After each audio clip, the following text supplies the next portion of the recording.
Muy bien, cada 2 veces al año nos gusta hacer servicios de misiones, porque nosotros creemos como iglesia y como pastores de esta iglesia que las misiones hacen parte del plan de Dios. ¿Usted cree eso?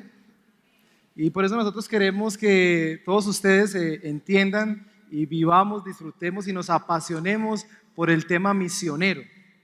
Y hoy quisiera hablar sobre uno de los elementos de las misiones, porque siempre decimos que las misiones se hacen de 3 formas.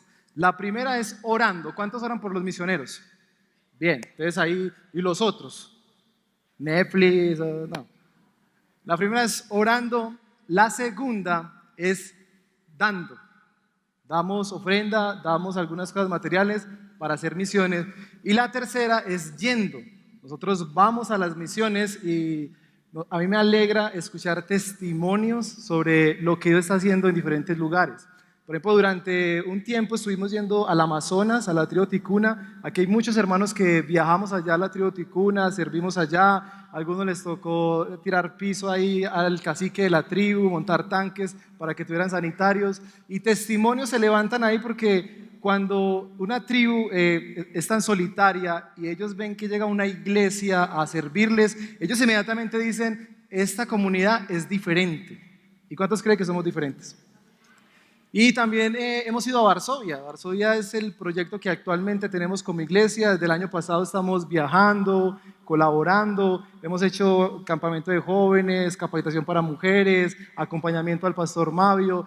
Y los testimonios, si usted pregunta, algunos jóvenes reciben mensajes de los chicos de Varsovia diciendo, gracias por venir, mi fe estaba muy débil, pero ahora entiendo que tengo hermanos en Sabaneta. Y eso es muy bonito, apoyar las misiones. Pero hoy yo quisiera concentrarme en uno de los elementos de las misiones y es el tema de dar. El dar, y el título del sermón que va a aparecer en pantalla se llama Llamados a dar. Yo quiero que me acompañe a Mateo capítulo 6, versículos del 1 al 4 y que leamos juntos la palabra del Señor, porque es importante entender por qué damos. Y no necesariamente, y yo sé que a veces suena en muchas iglesias el discurso de tienes que dar y venga y nosotros nos tenemos que hacer la pregunta, bueno, ¿cómo damos? ¿Y por qué tenemos que dar? Porque nosotros también como iglesia no solamente tenemos las misiones, sino que tenemos el ministerio social. Y el ministerio social es un ministerio que ayuda a los más necesitados con mercado, pago de facturas, acompañamiento, medicamentos. Así que nosotros estamos llamados a dar. Y yo quiero que en Mateo 6, versículos del 1 al 4, nos pongamos sobre nuestros pies y vamos a leer la hermosa palabra del Señor. Mateo capítulo 6, versículos del 1 al 4, leo para ustedes y me acompañan allí en la lectura. Cuídense de no hacer sus obras de justicia delante de la gente para llamar la atención. Si actúan así, su Padre que está en el cielo no les dará ninguna recompensa. Por eso, cuando des a los necesitados, no solo anuncies al son de la trompeta, como lo hacen los hipócritas en las sinagogas y en las calles para que la gente les rinda homenaje. Les aseguro que ellos ya han recibido toda su recompensa. Más bien, cuando des a los necesitados, que no se entere tu mano izquierda de lo que hace la derecha, para que tu limosna sea en secreto, así tu Padre que ve lo que haces en secreto te recompensará. Oremos. Señor, gracias por tu palabra y gracias porque es un privilegio como iglesia, como partes del cuerpo del Cristo, Señor, poder estar acá y celebrar, Señor, las misiones, la obra social y recordar, Señor, uno de los elementos más importantes, Señor, cuando hablamos de estos temas y es el dar. Porque, Señor, con lo que tú nos has bendecido, nosotros podemos bendecir y escuchar testimonios como el que Sandra nos acaba de dar de lo que está pasando en medio de nosotros. Yo te ruego, Padre, que hoy especialmente tú nos ayudes a entender por qué damos, la manera correcta de dar. Y, Señor, y entender que tú nos has bendecido para bendecir a otros, Señor. Así, Padre, que ayuda a mis hermanos que escucharán hoy este sermón, para que estemos atentos, Señor, y ayúdame a mí como predicador para llevar tu santa y poderosa palabra, Señor, con profundidad, con denuedo, Señor, y con claridad, te lo ruego, en Cristo Jesús. Amén y amén. ¿Pueden sentarse, mis hermanos? Ok, vamos a hablar esta mañana de que somos llamados a dar. Y lo primero que quiero hacer es introducir este capítulo 6. Ustedes saben que como iglesia siempre queremos contar un poquito el contexto de cómo llegamos al pasaje que vamos a predicar, porque nosotros no estamos en Mateo, en nuestra serie de predicaciones, así que tengo el deber de decir qué es lo que está pasando para que entendamos lo que Jesús le está diciendo a sus oyentes. Y no sé si usted ha escuchado, ya he predicado de Mateo 5 acerca de las bienaventuranzas. ¿Sí? ¿Lo recuerda? Porque las bienaventuranzas es el mensaje que el Señor está trayendo aquí. Y algunos lo llaman, y se llama el Sermón del Monte. Pero en el capítulo 6 es como la segunda parte del Sermón del Monte. Ya el Señor Jesucristo nos está hablando de las bienaventuranzas, el carácter de todo cristiano. Entonces, si usted me pregunta, ¿cuál es el carácter de todo cristiano? Yo le tendría que decir, es lo que nos hace diferente a las personas que no tienen a Cristo. Hay una diferencia. Somos diferentes, ¿recuerda esa frase? Somos diferentes. ¿No la recuerdan ya? Los cristianos somos diferentes, pero no perfectos, ¿cierto? Algo nos hace diferentes. Así que Jesús viene en Mateo 5 hablando acerca de las bienaventuranzas, el carácter de todo cristiano, y nuestro Señor Jesucristo quiere llegar a lo más profundo del corazón de sus oyentes. Y no olvide esto, lo común de todos los ejemplos que pone Jesucristo es que esos ejemplos nos recuerdan que no solo dejamos de pecar con los hechos, las cosas malas que hacemos, sino que en esencia se deja de pecar con el corazón. Está en la pantalla. Lo común de todos los ejemplos, Mateo 5, de estos ejemplos, es que no solo se deja de pecar con los hechos, sino que en esencia se deja de pecar con el corazón. Y déjame explicarle eso, porque muchas veces nosotros hemos dejado hábitos pecaminosos, como emborracharnos, hacer cosas indebidas, adulterio, fornicación, pero dejamos el hecho, dejamos de hacer eso, pero quizás cuando estamos sentados aquí en medio de la iglesia, celebrando, cantando, en nuestro corazón y en nuestra mente estamos diciendo, uy, cómo pasé de rico esa noche. Y más de uno, ay, sí. ¿Saben? A mí me pasaba eso, porque yo le eché mucho con el alcohol. Y yo iba a la iglesia y me sentaba y cantaba al Señor, y yo iba a un culto de los sábados, pero ese sábado preciso a las 7:30, 8 de la noche, yo estaba en cuerpo y alma ahí sentado, pero mi mente estaba, uy, ¿qué estarán haciendo mis amigos? Tomando chorrito, rico. Mi corazón estaba allá. Y saben, eso se vuelve un hábito religioso, que uno diga, debo ir a la iglesia los domingos porque es un hábito, pero quizás mañana tú ya tienes planeado la forma en que vas a pecar. Y no olvides, Mateo 5 nos está recordando el carácter de un verdadero cristiano, de un hijo de Dios que es diferente a los del mundo. Y para los que quizás es la primera vez que escuchan esta palabra mundo, es aquellos que no tienen a Cristo, que no siguen a Cristo. Así que Jesús viene hablando de estas cosas y a mí me sorprende y es lo que me hace amar a Cristo, porque estamos nosotros, la iglesia, tan inclinados a ser así. ¿O usted no lucha con esas cosas que usted dice, yo dejé de hacer esto, pero mi corazón, yo no le pego al hermano, pero ay, yo le deseo unas cosas? El corazón. Así que todos nosotros, lo que muestra Mateo 5 es que nosotros necesitamos un Salvador. Un gran Salvador, no solo cuando éramos pecadores y nos deleitábamos en el pecado, sino todos los días de nuestra vida. Necesitamos el perdón, el lavamiento, la transformación continua de nuestros corazones. Los cristianos diríamos, ¿cuánto necesitamos a Cristo? ¿Cuánto necesitamos al Espíritu Santo? ¿Usted lo necesita? Yo lo necesito. Así que así va llegando Cristo a nuestro capítulo 6 y el Señor le está hablando. Para llegar al capítulo 6, empieza a tocar unos elementos que son muy importantes para los oyentes.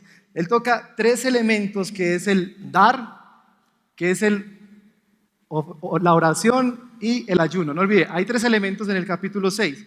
El dar, el orar y el ayunar. 3 elementos que el Señor toca y se los voy a explicar así para que usted haga como una fotografía gigante del capítulo 6, del versículo 1 al 18, porque Jesús no se opone a estos tres elementos. El primero, Jesús llega al capítulo 6 a decir, dar es procurar servir a nuestro prójimo. ¿Qué es dar? Procurar servir a nuestro prójimo, especialmente al necesitado.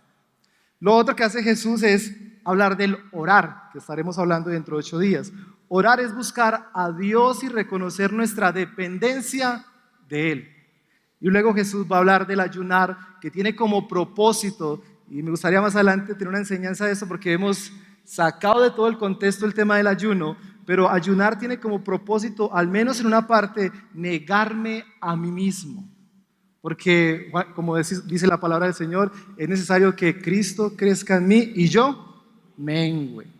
Así que esos son los tres elementos que hay cuando llegamos al capítulo 6. No olvide, Jesús viene hablando del corazón. Jesús viene diciendo, el cambio más importante tiene que ser en tu corazón. Y cuando llega al capítulo 6 nos está diciendo, un momentico, si hay un cambio en el corazón, eso tiene que ser evidente. ¿Sí o no? Como dirían los jóvenes, la plata y la belleza se notan. Así es el cristianismo. El cambio en el corazón se nota. Así que en esta mañana yo quiero enfocarme en versículos del 1 al 4, que fue los que acabamos de leer, y le voy a dar el bosquejo de este sermón para que usted me siga. Hoy vamos a tocar 5 puntos acerca de llamados a dar. Así que nuestro primer punto lo llamaremos el concepto de dar en el pueblo judío. Es importante que cuando leemos estos textos entender qué era lo que entendían los oyentes de Cristo cuando hablaban del dar. Lo segundo es el concepto cristiano sobre la recompensa de dar. Porque si tú te fijas en los 4 versículos, aparece 2 veces la palabra recompensa. Tercer punto, vamos a hablar de la forma errónea de dar. Hay una manera muy mala de dar. Y cuarto punto, la forma correcta para dar. Quinto punto, aplicaciones de nuestro sermón. ¿Estamos ahí? Vamos a desarrollar nuestro primer punto y le llamaremos el concepto de dar en el pueblo judío.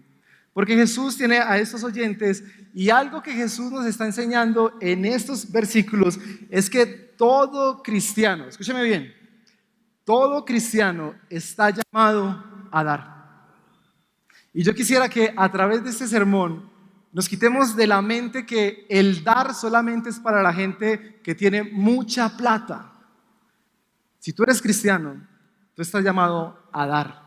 Porque a veces nos convertimos en ovejitas, Señor, dame, bendecime, prosperame. ¿Sí o no? Y tenemos que entender que uno de los llamados que el Señor nos hace como hijos es a bendecir a otros, el dar. Así que la pregunta que nos hacemos es cómo este pueblo, cómo estos oyentes entendían el dar. Y yo tengo que ir al Antiguo Testamento para que podamos comprender qué era lo que ellos decían, por qué tenemos que dar y cómo damos. Así que en el Antiguo Testamento voy a tomar solamente un pasaje del Antiguo Testamento, porque hay varios, para que usted y yo comprendamos el concepto de dar en el pueblo judío. Yo voy a leer Deuteronomio, va a aparecer en pantalla, capítulo 15, versos del 7 al 11, dice: cuando en alguna de las ciudades de la tierra que el Señor tu Dios te da, veas a un hermano hebreo pobre, no endurezcas tu corazón, ni le cierres tu mano, antes bien, tiéndele la mano y préstale generosamente lo que necesite. No des cabida nuevamente en tu corazón a la perversidad, a la perversa idea de que por acercarse el año séptimo, año del perdón de las deudas, puedes hacerle mala cara a tu hermano hebreo necesitado y no darle nada. De lo contrario, el pobre, él podrá apelar al Señor contra ti y tú resultarás convicto de pecado. No seas mezquino, sino generoso. Y así el Señor tu Dios bendecirá todos tus trabajos y todo lo que emprendas. Y me encanta este versículo 11. Gente pobre en esta tierra siempre. Por eso te ordeno que seas generoso con tus hermanos hebreos y con los pobres y necesitados de tu tierra. Miren, ese versículo 11 debería de tumbar el argumento y la oración de Señor, y que todos seamos ricos. No, no, no. La Biblia dice que gente pobre siempre habrá. Pero yo quiero explicarte algo y hacer algunas observaciones de este texto para poder entender lo que era el dar para este pueblo. Hay una parte que dice el séptimo año. Una pregunta, ¿qué pasaba cada 7 años con ellos? Y lo que pasaba cada 7 años es que se cancelaban las deudas. ¿Ustedes se imaginan de eso pasa hoy en día? Uno llegar a Bancolombia y decirle, Bancolombia, ya son 7 añitos, esos 40 millones, ya. Y más de uno dice, ay, aleluya, Padre Santo. Pero para este pueblo, cada 7 años se cancelaban las deudas. Imagínese esto, llega el hermano necesitado, ya faltan 2 meses para los 7 años, y el hermano te dice, mira, tengo una necesidad muy grande, necesito que me prestes unos 50 millones de pesos, pero en la mente del oyente está diciendo, si le presto los 50 millones, ya faltan 2 meses para que se cumpla el 7º año y no me va a pagar nada. Entonces lo que hacía era que endurecía el corazón de las personas y no daban a los necesitados, pensando en sí mismo, y decía, se me pierde la platica, se me pierden otras cosas. Así que los maestros de la ley de aquel tiempo se decían, tenemos que enseñar de algunos principios del dar. Y hay algunos principios que yo quiero mencionar para que nos hagamos la idea de lo que está pasando en nuestro texto. El primer principio del dar era no se le puede negar a nadie. Ese era el primer principio para ellos. No se le puede negar a nadie. Así que si una persona se negaba a dar, podría llegar el día que estuviera muy pobre y tuviera que pedir, y esa situación le haría recordar a sus hermanos que él fue un mezquino de corazón duro. Así que un principio para ellos era, no se le puede negar a nadie la ayuda. El segundo principio era que lo que se le debe dar a la persona necesitada es lo que necesita. Entonces, si las personas llegan y decían, tengo una necesidad de alimentos, ¿qué le daban? Alimentos. No es como decir que, mira, tengo una migraña, tómate un tarrito de Milanta. No cura la necesidad. Y eso pasaba porque a veces en este contexto las personas daban de lo que les sobraba y no daban de lo que realmente necesitaba el hermano. Ese es el segundo principio. Y otro que es muy importante y que nos va a conectar con nuestro texto de predicación es que los maestros entendían que el dar tiene que ser de una manera privada y secreta. Y usted se preguntará, ¿cómo nosotros vivimos eso hoy en día en nuestra iglesia? Nosotros no marcamos los sobres. Y muchos hermanos preguntan, ¿por qué aquí no marcan los sobres? Mire, el dar es una manera privada y secreta. Y este pueblo decía, nadie tiene que estar presente, nadie tiene que saber que tú das. Así que los rabinos decían, el hombre más cercano a Dios, que entiende el mensaje de Dios, es aquel que da y no le necesita decirle a nadie, da calladito. Así permitía que el que da no sabía quién lo daba y el que recibe no sabía de quién lo recibe. Ellos tenían una forma de organizarse para que nadie se vanagloriara. Ahora, ese era un principio y Jesús les está diciendo, ustedes les encantan las trompetas, que la gente les pegue la palmadita. ¿Sí ven cómo el corazón de estos hombres fue declinando?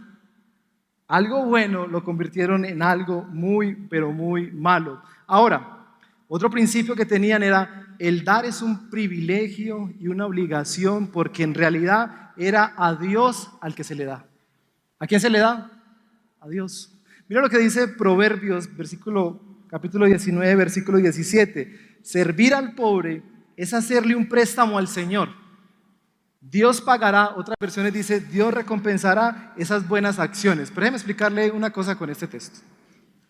Porque hoy en día nosotros nos vemos muy afectados con la teología de la prosperidad. Y yo no sé si a usted le tocó en alguna otra comunidad escuchar como, venga y dele al Señor y el Señor le va a multiplicar. Si pone 100,000, el Señor le da 1,000,000 de pesos. Y eso hace que uno se vuelva como un pagadiario, porque todos los días llega y le dice, Señor, lo mío, si yo ofrendé, si yo di. Ojo, nosotros tenemos que entender que la palabra recompensa, y ese es nuestro segundo punto, es muy diferente. porque no es un negocio o un trueque con Dios. Nosotros tenemos que hacer esto de dar por amor. Así que esos eran principios que tenía el pueblo judío. No le negaban a nadie, le daban lo que necesitaba, lo hacían secretamente y daban porque se sentían, Señor, yo hago esto porque te amo. Y no lo hacían por vanagloria. Pero déjenme hacerle como una observación a esto. Y yo quiero que usted entienda algo importante en el momento de dar. Porque algo que se tenía en este pueblo y algo que nosotros debemos de entender al momento de dar es que el dar, y va a aparecer en pantalla, el dar nunca, ojo, el dar nunca debe animar a la persona que lo recibe a la pereza o la irresponsabilidad, porque solo sería perjudicial. Voy a volver a leer. El dar nunca debe animar a la persona que lo recibe a la pereza o la irresponsabilidad, porque solo sería perjudicial. Déjeme darle un ejemplo, varios ejemplos. Hay una necesidad y quizás hay un hermano que deba 20 millones de pesos. Y uno dice, hombre, no tiene dónde pagarlos, vamos a ayudarle. Y le damos para que pague los 20 millones de pesos. ¿Usted cómo se sentiría? Feliz. Y pasado 2 meses, el hermano vuelve y te dice, uy, hermanos, debo 35. Darle a ese hermano es que él multiplique la irresponsabilidad que tiene. Así que nosotros tenemos que ser muy sabios. Y uno de los puntos que voy a tocar al final es la forma como nosotros damos en el Redil del Sur. Pero otro ejemplo, un hermano te dice, estoy muy necesitado, necesito trabajo. Y tú dices, ve, yo conozco unos hermanos de la iglesia que te pueden dar trabajo. Y tú le das el trabajo y hay testimonio en la iglesia, ya el hermano consiguió trabajo. Y te lo encuentras a los 8 días y le preguntas, hermano, ¿cómo vas? No, hermanito, yo renuncié porque ese trabajo es muy duro. Yo siempre les digo, esos puestos de gerente están tan escasos. Irresponsabilidad.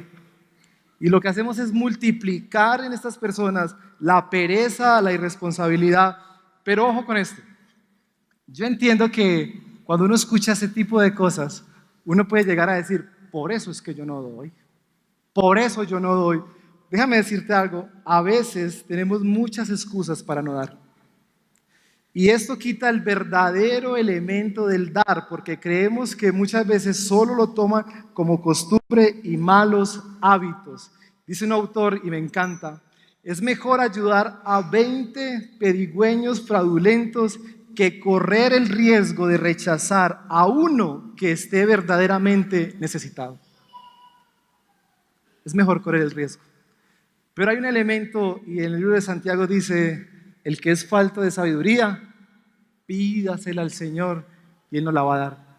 Sabios al momento de dar. Así que, ¿qué hemos aprendido? ¿Cómo daba el pueblo judío?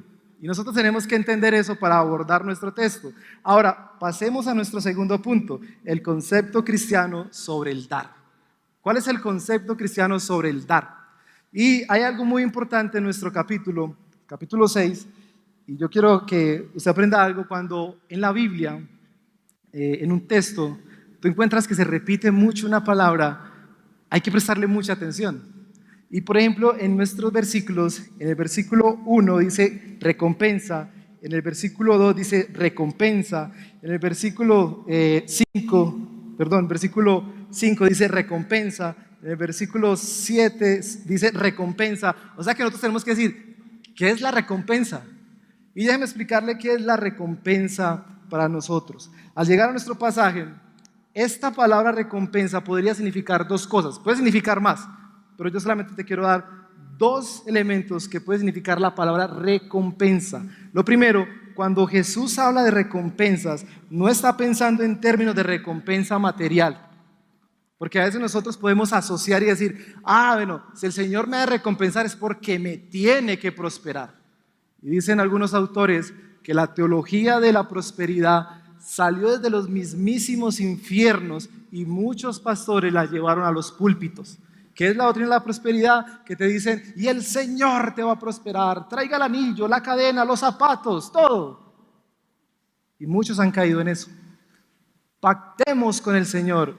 Mire, eso es satánico. Por las Escrituras nosotros podemos entender que en el Antiguo Testamento la idea de la bondad y la prosperidad material están íntimamente relacionadas.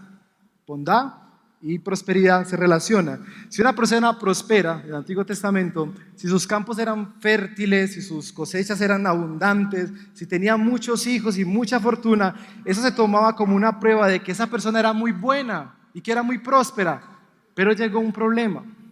Cuando llegamos al libro de Job, ese es precisamente el problema, que ellos, los amigos de Job, asociaban la prosperidad con la relación con Dios y empezaron a decirle muchas cosas. Así que nosotros podemos entender que algo que aprendimos del libro de Job es que la bondad y la prosperidad no siempre van de la mano. Tú puedes ser un hombre muy espiritual y quizás estás viviendo momentos muy difíciles. Y me encanta pensar en Romanos capítulo 8, versículo 28, dice: para los que aman a Dios, todas las cosas ayudan para bien. Y yo creo que ese es un lema de todos cuando estamos viviendo momentos difíciles. Estás enfermo y no, ¿qué dice? Para los que aman a Dios, todas las cosas. Ok, yo te voy a invitar que la próxima vez que tomes ese pasaje, pienses en el versículo 29. Porque el versículo 29 dice que todas esas cosas que nos pasan a nosotros tienen un propósito: llevarnos a ser como Cristo. Así que, estás enfermo, ¿cómo la enfermedad te lleva a ser como Cristo? Estás viviendo momentos difíciles económicamente, ¿cómo eso te lleva a ser como Cristo? Porque a veces se convierte simplemente en un lenguaje ahí que decimos y decimos, pero no aplicamos. Así que la pregunta es, lo que estás viviendo, ¿cómo te lleva a ser como Cristo? Porque Cristo es soberano y controla todas las cosas. Así que no era prosperidad material lo que Jesús prometía a sus seguidores. De hecho, les prometía, miren por lo que prometía Jesús: pruebas, sufrimiento, tribulaciones, y seguro que Jesús no estaba pretendiendo recompensas materiales. De hecho, tenemos el caso de Judas, que tenía en su mente la idea de que estar con un rey iba a ser muy próspero. Ojo, cuando leemos estas palabras, recompensa, no podemos asociarlas inmediatamente con plata. Ahora, pastor, ¿cuál es la recompensa cristiana? Ahora sí, ¿cuál es la recompensa cristiana? Te voy a dar dos elementos de esa recompensa cristiana que están en nuestro texto. La primera es la recompensa de la vida cristiana, la satisfacción. Tú has llegado a veces, yo te pregunto, tú a veces has salido de acá del culto y has escuchado la palabra de Dios y tú llegas a tu casa y puedes pasar necesidades, pero tú dices: tengo un gozo. ¿Sí? Usted puede ayudar a un hermano, darle a un necesitado, y usted puede sentir en su corazón como que me siento tan feliz de hacer la voluntad de Dios. Y mire esto, porque el hacerlo debido, la obediencia a Jesucristo, es seguir su camino, y cualquier otra cosa que hagamos para Él siempre va a producir satisfacción. ¿Qué produce hacer la voluntad de Dios? Satisfacción. Y miren esto, puede ser que una persona hace lo debido, puede ser que una persona obedece a Jesucristo y pierda su fortuna, pierda su fortuna, pierda su libertad, puede morir. Pero saben, hay algo que esa persona tiene en su corazón y es satisfacción, gozo. Y los que hemos ido a Amazonas, yo creo que los que hemos ido hemos llegado como con un corazón como: uy, Señor, yo soy muy malagradecido.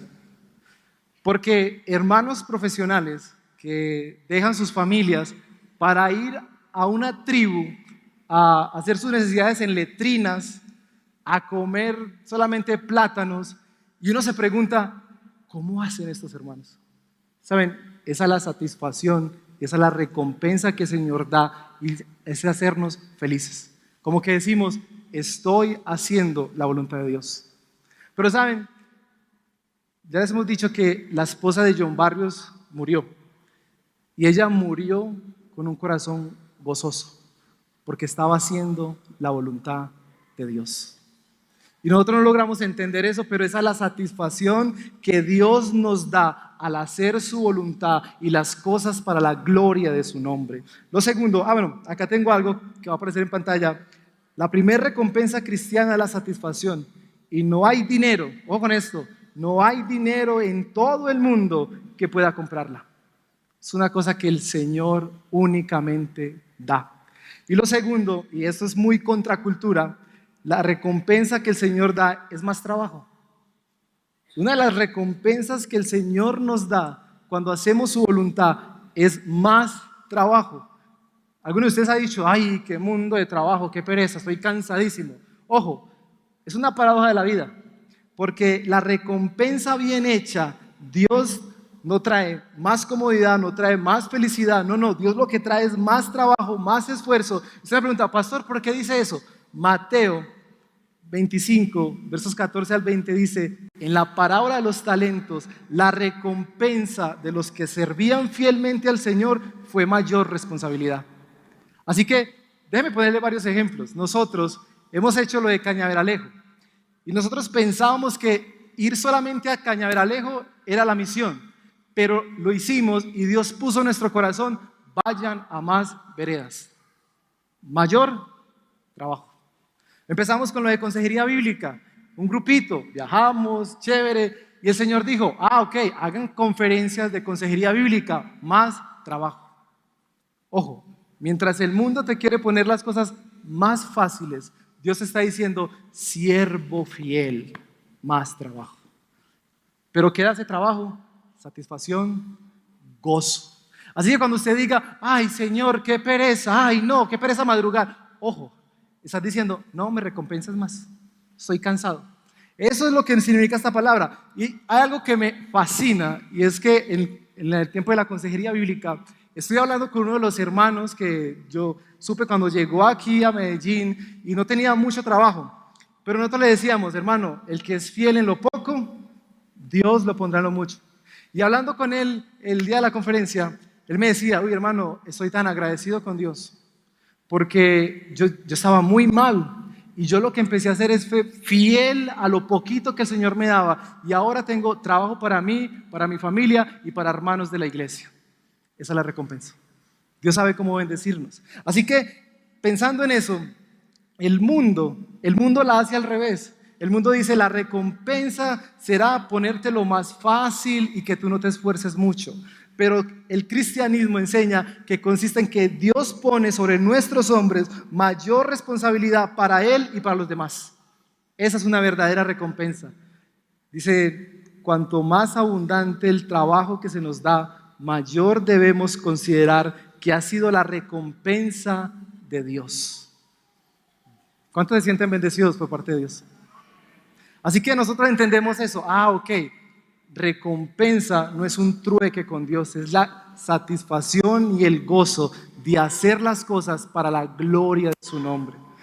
Recompensa es saber que Dios pondrá sobre mis hombros mayor responsabilidad para bendecirlo a Él, hacer las cosas para su nombre y que la iglesia sea bendecida cuando le damos trabajo a un hermano, cuando damos ofrenda y decimos, el Señor nos ha bendecido. Ahora, entendiendo ese concepto, no olvide, ya entendimos cómo dan los judíos, ahora entendimos qué es la recompensa cristiana. La pregunta es, ¿cuál es la forma errónea de dar? Porque usted me dirá, yo soy muy bendecido, gracias a Dios, pero hay una forma errónea de dar. Y ese es nuestro tercer punto. Porque no olvide, para este pueblo hay 3 elementos importantes: el dar, la oración y el ayuno. Y Jesús no está discutiendo ninguno de estos elementos. Lo que Jesús está haciendo y lo que a Jesús le molesta es que a menudo en la vida cristiana las cosas más auténticas y honestas se hagan por motivos falsos. Déjeme darle varios ejemplos de eso. Hace unos años en nuestra iglesia llegó un hermano y escuchándonos predicar un día, voy a decir que no era un hermano, un amigo, porque no volvió y lo único que quería era reconocimiento y nos dijo, ¿cuánto tengo que pagar para predicar? ¿Qué era lo que quería él? Ser visto, ser aplaudido, y eso es la forma más errónea de convertir algo tan sagrado como la predicación del evangelio en un negocio para nuestras vidas. Y lo mismo pasa cuando damos.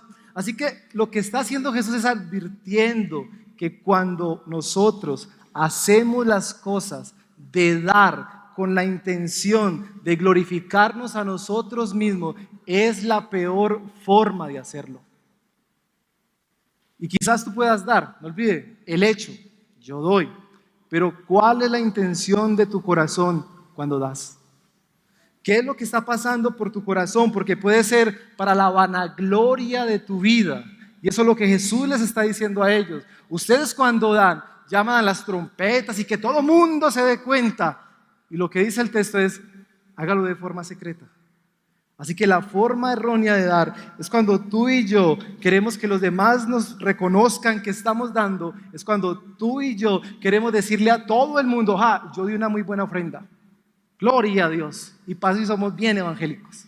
Así que nuestro Señor está interesado en la motivación del corazón. En la motivación del corazón. Y usted me preguntará, deme ejemplos de cómo podemos vivir, porque es muy fácil nosotros quedarnos con los fariseos del primer siglo y decir, es que ellos daban de una manera horrible. Pero déjeme decirle que nosotros también a veces hacemos eso. ¿Cómo lo hacemos?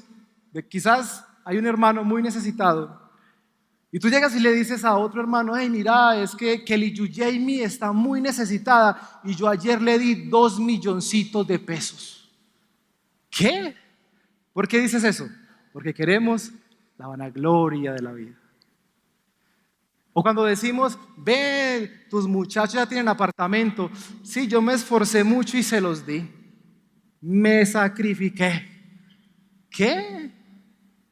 Porque queremos el aplauso y la vanagloria. Hay una historia que es real y fue una comunidad cristiana que necesitaba comprar un terreno y construir su iglesia ahí.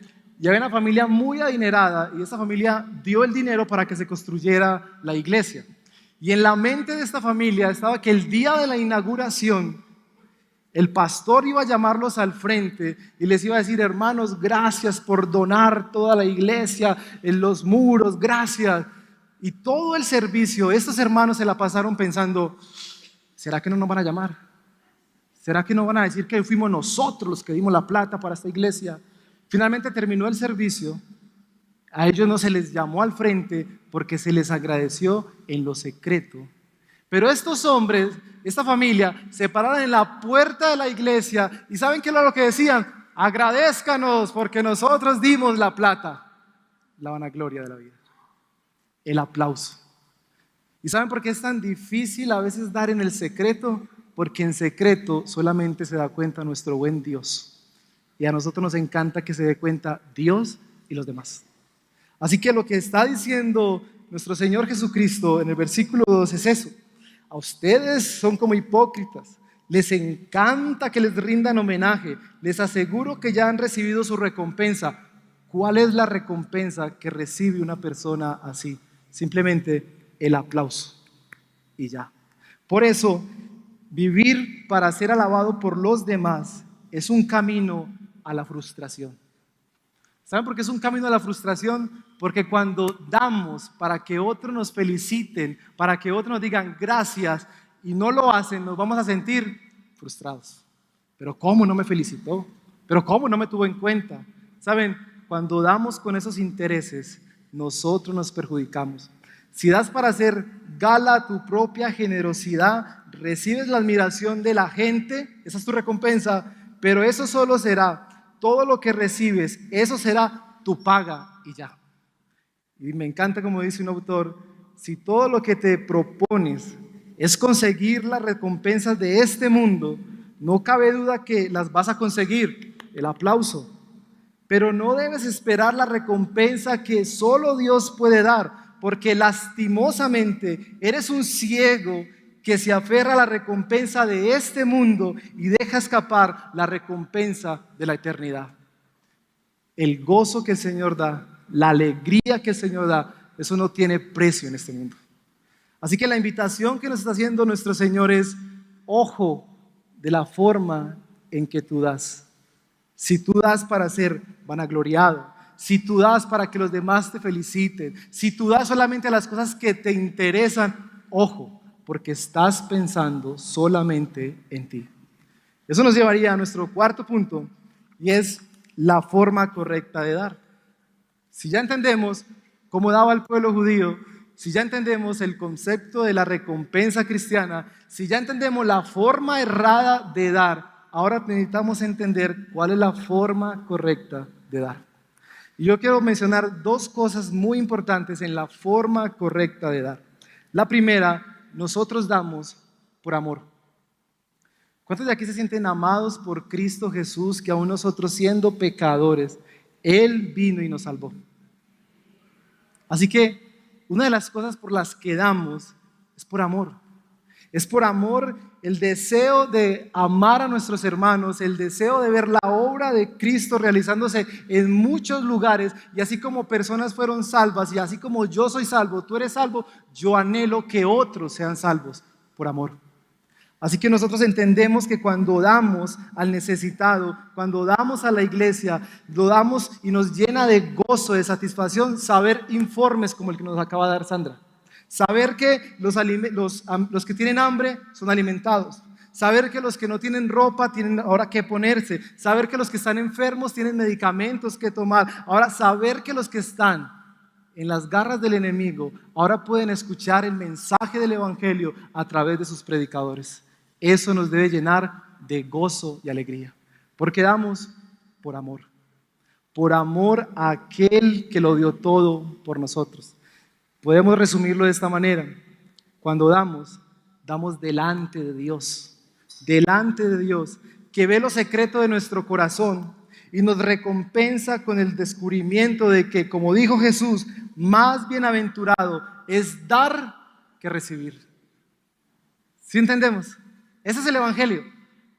No es el aplauso, es simplemente decir: Señor, es más bienaventurado dar que recibir. Y así yo quiero animarte a esto, porque a veces en el cristianismo nosotros tenemos el concepto que dan solamente los ricos, los que ganan mucha plata. Pero sabes una cosa, si tú no propones en tu corazón al menos dar 1,000 pesos, 500 pesos, porque eso es bendición de Dios para ti.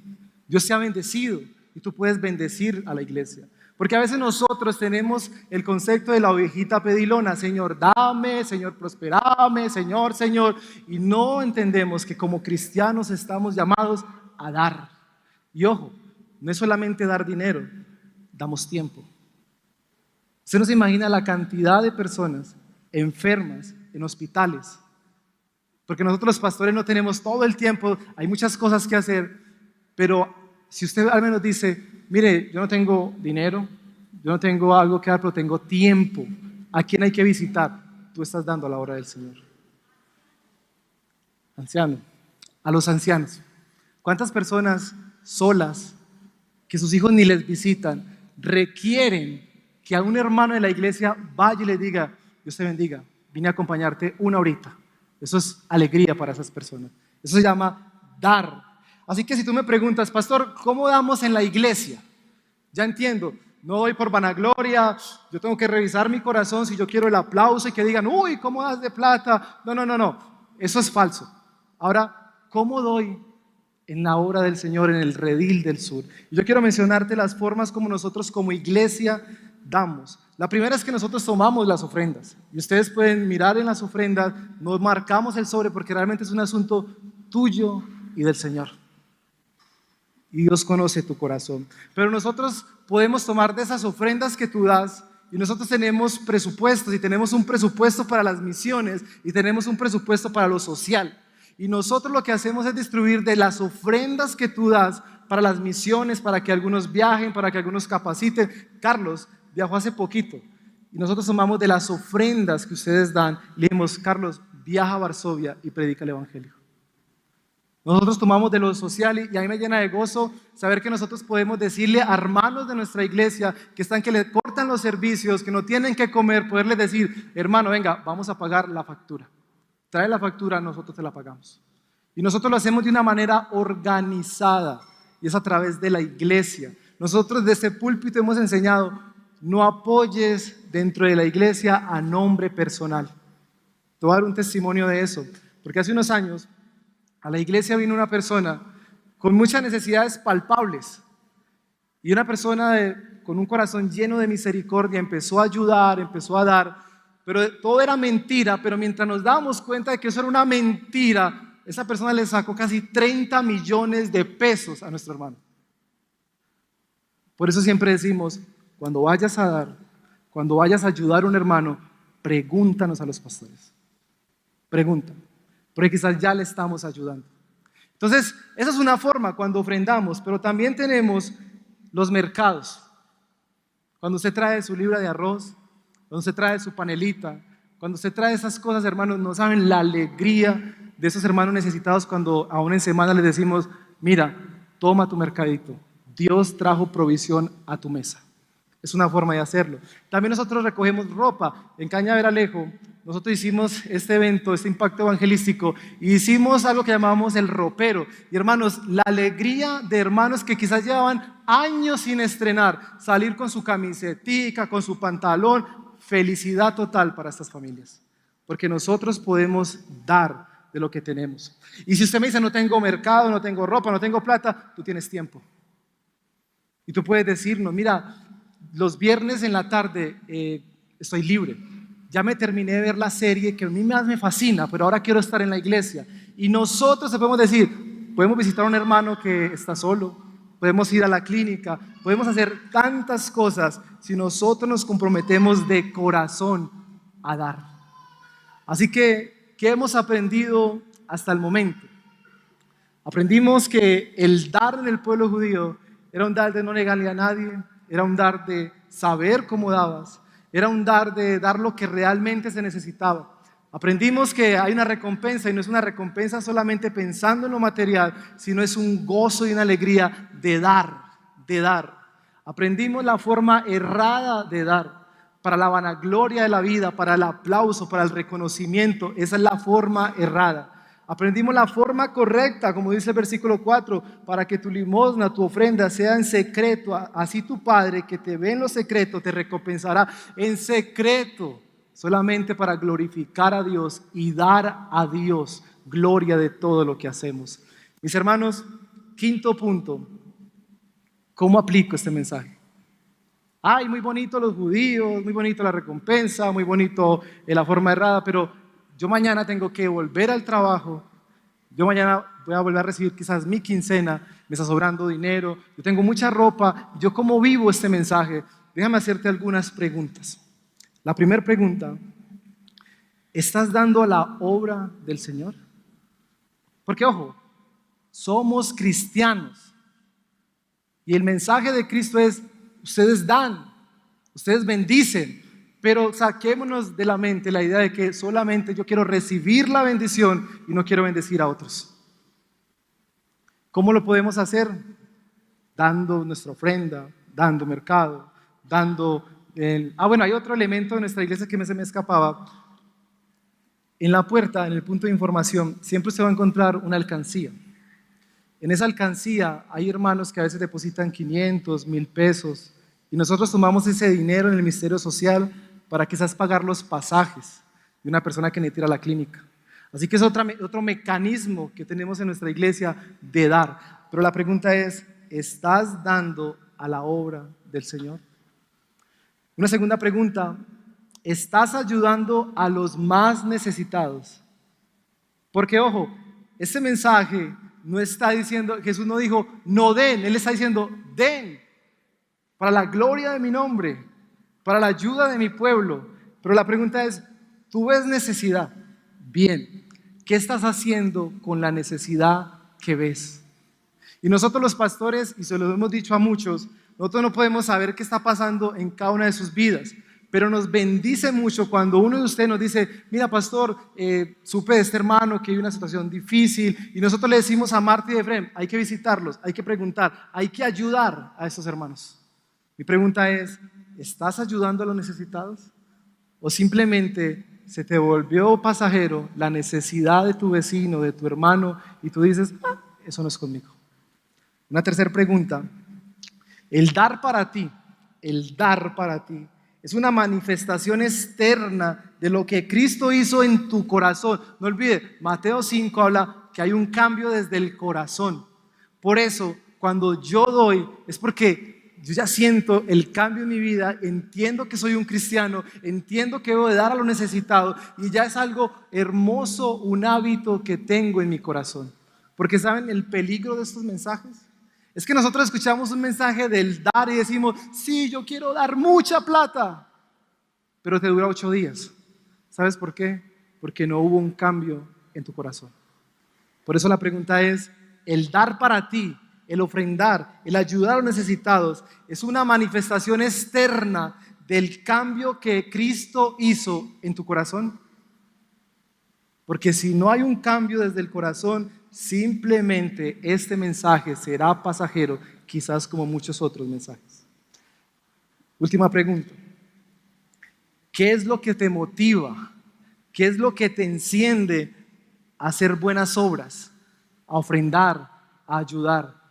¿La vanagloria, el reconocimiento o simplemente glorificar a Dios en el secreto de tu corazón y decir, Señor, gracias? Y por último, yo sé que acá hay hermanos que es la primera vez que vienen a una iglesia cristiana, o quizás estás lejos del Señor.